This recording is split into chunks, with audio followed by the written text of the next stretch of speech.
I have just created a randomizer that will decide how I play Hardcore Classic WoW. It will pick a random class, race, gender and appearance combination and I will play it until I die. The goal is to go through each class once, attempting to reach level 60. Join me in this journey of self-discovery and overconfidence. This is 60 or die trying. On the last episode, we created a Tauren druid called Leon Bouvi. We almost died at level 6, made a friendship for life with a beautiful Tauren called Farming Sim. We killed 3 different rare mobs like it was easy peasy lemon squeezy, and unlocked the mighty bear form. The mighty arrow now sends us back to the familiar lands of Durotar. The goal here is to complete a bunch of easy quests to cash in the experience and pad out our levels. Most of the mobs here are a few levels below us, meaning this will be a breeze and we won't be running into any problems at all. In the middle of completing our quests, we came across a very familiar place. We simply had an irresistible urge to sit down and take in the vibes. While moving through Durotar, we also gathered a dozen herbs which really came in handy for the next step. It's finally time for mission Assassinate Fizzle Darkstorm, the Revenge of the Bovine. After this little devious goblin eliminated our last character, we're coming back with vengeance. Here's the game plan. We're going to use the herbs we've gathered to create 2 potions, the Elixir of Minor Defense and the Elixir of Lion Strength. With these 2 new buffs, combined with the fact that we're now level 13, I'm confident that we're gonna take down Fizzle like he's just a little small ant. We've been there before. We know what to expect. There's no way this goes wrong. Here we go. Time to drop into the Thunder Reach.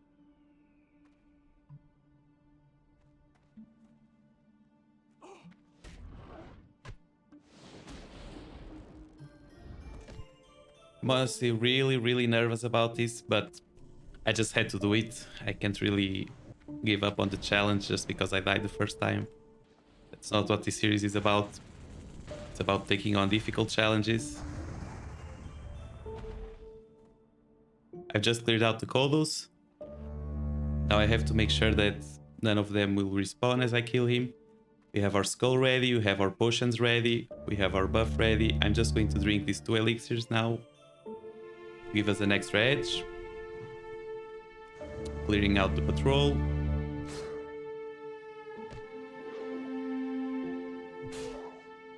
I'm gonna try running to the other side. Oh wait, there's a Kodo there, so I'll kill him first. I'm gonna try to pull them here to the other side this time. And I've cleared out a pretty long path here, which means that if they don't get line of sighted, I can probably still run. Okay, so we have a lot of room here. Actually, they just moved away from their starting position, so I'll take the chance to pull this guy over here to make sure he doesn't get aggroed together with Fizzle. Okay, here they come.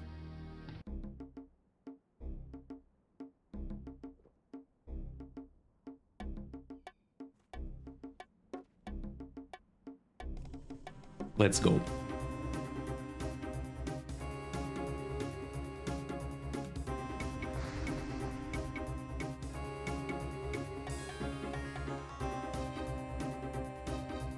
Okay.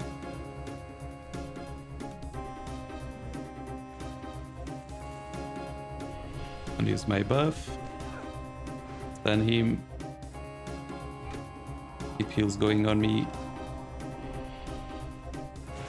Moonbeam.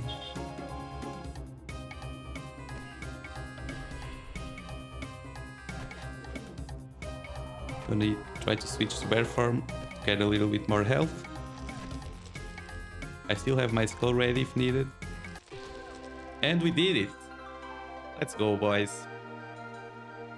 Okay, yeah. I think I definitely noobed out in the first attempt because I panicked since they didn't get line of sighted. Being able to pull them back a little bit made me feel a lot safer here, and after killing the imp and saving mana to heal myself, I still had the healing potion left. I still had the skull available, so there was a lot of margin for error, and we did it without much of a hassle. We are level 13, which helps a lot.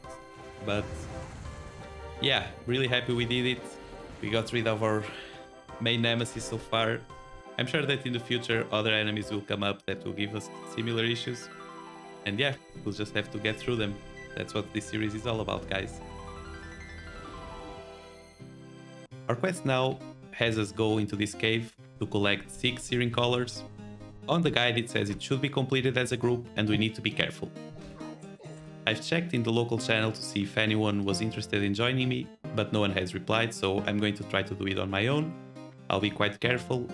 These monsters just respawned outside, so I think someone has been here or is inside right now. So I'm going to be very careful in going in, maybe wait to see if some more monsters respawn, so that I don't get stuck with spawns on my back and in front of me. And as we see, one has just started spawning here. I think this was the right call. They are level 9, so it shouldn't be too hard, but we still need to be very careful. And we now have 5 out of 6 colors. Hopefully this mob will drop the last one, and we won't even have to go that deep into the cave. There we go. Quest complete. That was pretty easy actually. Back in the Barrens, it seems like Colonel Sanders' dominion extends past the Torrent starting areas.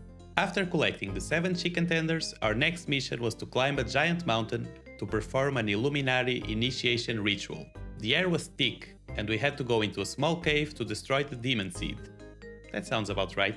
We mixed some of our herbs together, and it was back on the hunt to vanquish Peppa's relatives. Once we were happy enough with the weird population control tactics in the Barrens, it was time to venture into a new continent. The destination? The Undead Forest. Our mode of transportation? Led Zeppelin. If you've been watching hardcore content, you know why this area of the map is red. It seems the Undead City is currently trying to recruit and therefore has built these ingenious death traps disguised as elevators. Yep, just 2 casual victims of gravity. On our way to Silverpine Forest, we ran into Warwick's cousins, and we were tasked with escorting Erland through the forest. It says that I should be careful during this quest, because these guys can spawn on top of each other. They are level 11, while we are level 14, so I'm pretty confident we're going to make it. But we still need to be careful. We also have the Warshift's Blessing going on right now, which gives us almost double the health, extra attack speed and mana regen, so it's a good time to take on this quest. As long as we don't run out of mana, we'll always be okay. I feel like that's the main thing with Druid so far, is managing the mana, make sure I can switch to Wolf if needed, I can heal myself, and as long as I'm patient, I don't really run into that many situations where I feel like I'm in a big danger. Gonna pop a health pot here, and we did it. Nice one. Some people have died here, as we can see by the red area on the map. I'm glad it wasn't us. Afterwards, there was some bear-on-bear action, and some casual armed robbery. We tag teamed with a troll hunter to take down the ghoul head honcho, and defeated some gnosis to spawn the angry spirit of Italian gastronomy. At this point, I started to realize that this area is just a horror movie when a level 25 son of Varagol appeared. He's nearby. I'm not sure where exactly, but we have to be quite careful. There he is. Okay. So if this guy catches us and starts attacking us, we're pretty much dead on the spot. So I'm just going to keep an eye on him.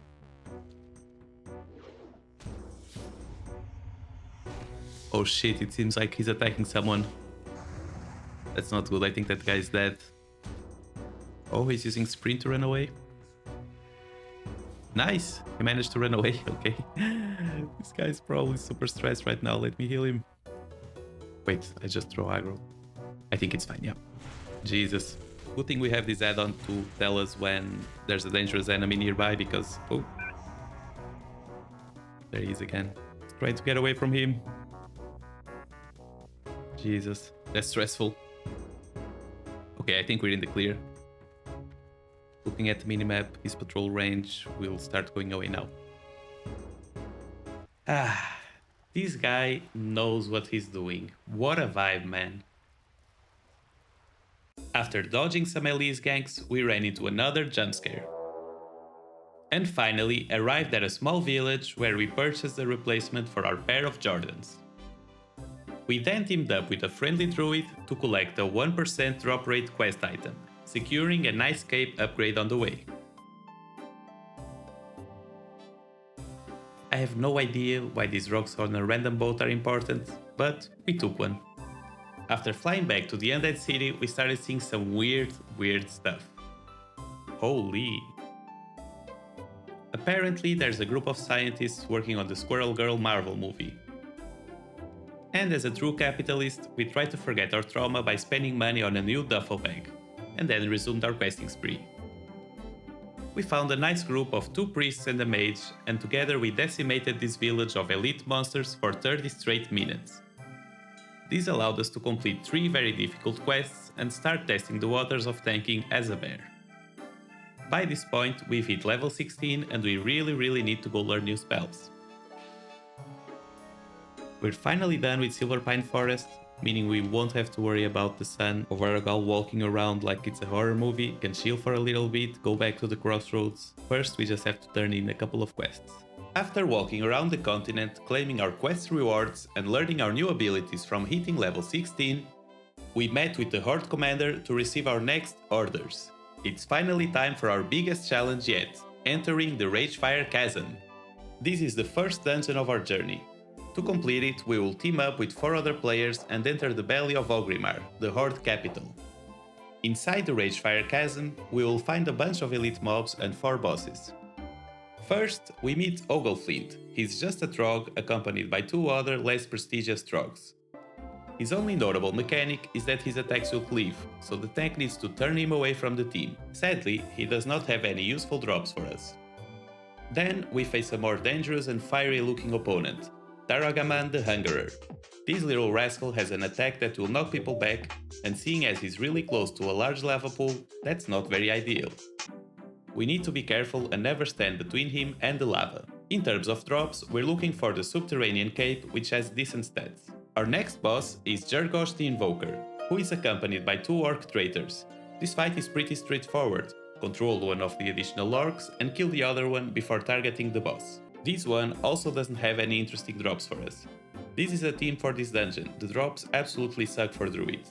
The final boss of the dungeon is Bazalan. He deals significant damage, so we need to kill him as fast as possible.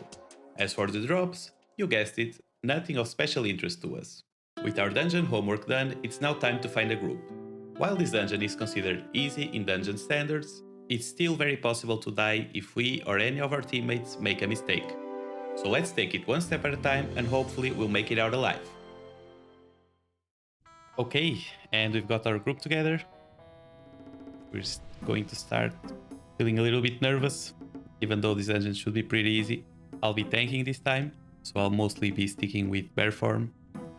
Let's check if the team is ready. I have my potions going, my thorns. So let's get going.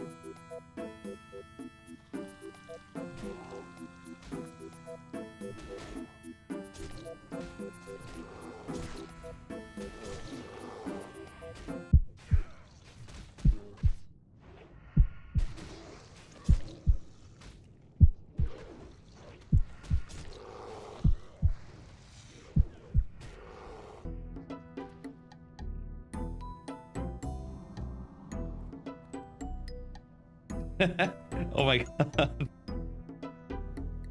The healer literally forgot that his goal was to heal me.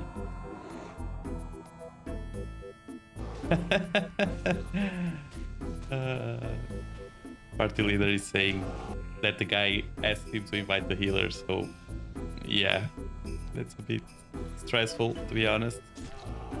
But I think it will be smooth sailing now that the guy knows he's supposed to be healing. I'm gonna try to keep my eye on his man over here, just to make sure that he can heal me. And of course, we can always swap out of bear form if needed to heal ourselves. Hopefully we won't need to do that. Okay, we need to pull 3 guys here. That's probably one of the hardest parts of the dungeon. Let's try to burst on one of them. The mage can always AoE a little bit. Our mage is doing some crazy stuff here. He's pulling mobs on his own. Everything's going well so far though, so I understand that he wants to make the dungeon go by faster. It's totally legit. Yeah, I think 3 mobs is about the safe zone here. Any more than that and things start to get a little bit tricky. Okay, some nice tips from our friend, saying that we can just pull the ads.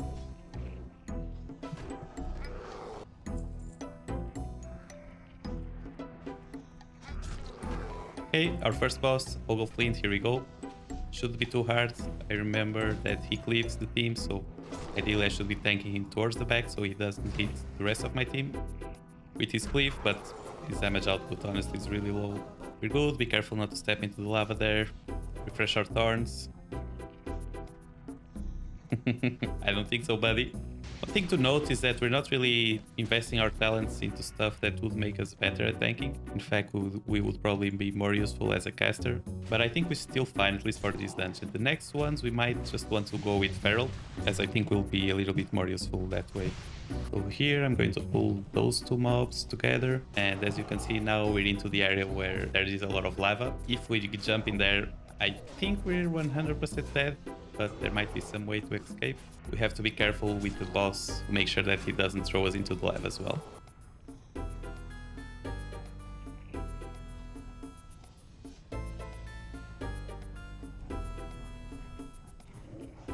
Okay, here we go.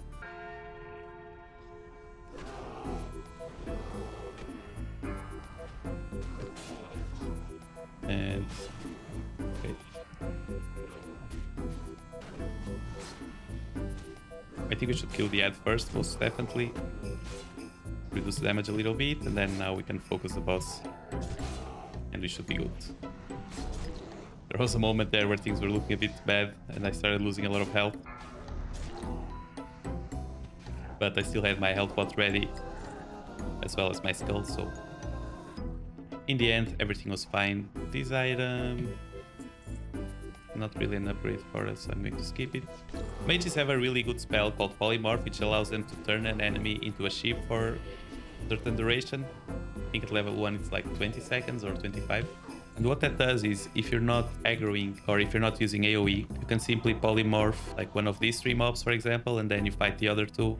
And when that one's dead, you fight the other one, which effectively makes the encounters a lot easier. Now in this area there are 5 monsters. I think maybe if we just pull the one on the right, we'll be good. So let's see. If we pull all of them, honestly, I'm going to be pretty worried. Okay, yeah, it only pulled 2. That's perfect.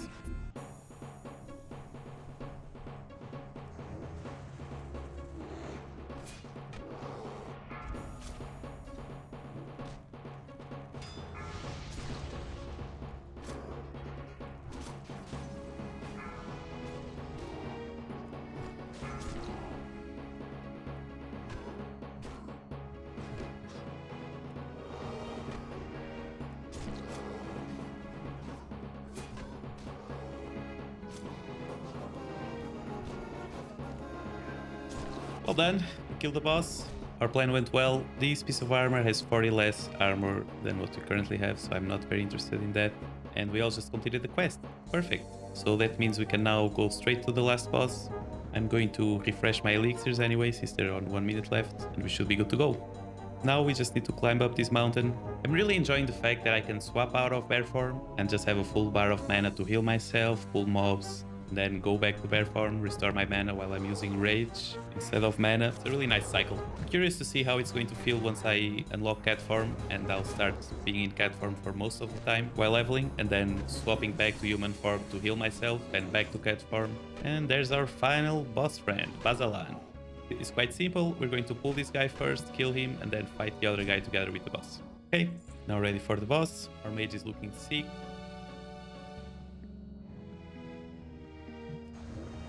Oh, okay, nice. I didn't know you could actually pull this ad without pulling the boss as well. I was distracted looking at the mage, but actually there was some other stuff going on. Okay, here we need to focus up. I'm gonna use my shout to remove his damage, or to reduce his damage. I'm going to stun him when I have energy here. Oh, he parried it. Not ideal. But we're good. Perfect. Dungeon is complete. We got all of the quests done. Nice. And now we're going to turn in our quests after running out with the gang. That was a very successful dungeon run, I think. Except for at the start when our healer forgot he was a healer. I got stressed, can't lie. But in the end, everything turned out completely fine. Hello, viewer. Leon here. I hope you've enjoyed this episode, as well as the series up to this point. If you haven't seen the previous episodes, there's a link in the description for the full playlist. If this content resonates with you in any way, Please make sure to subscribe, leave a like, leave a comment, call me a complete total noob. Anything is very, very welcome. And with that said, I'll see you in the next one.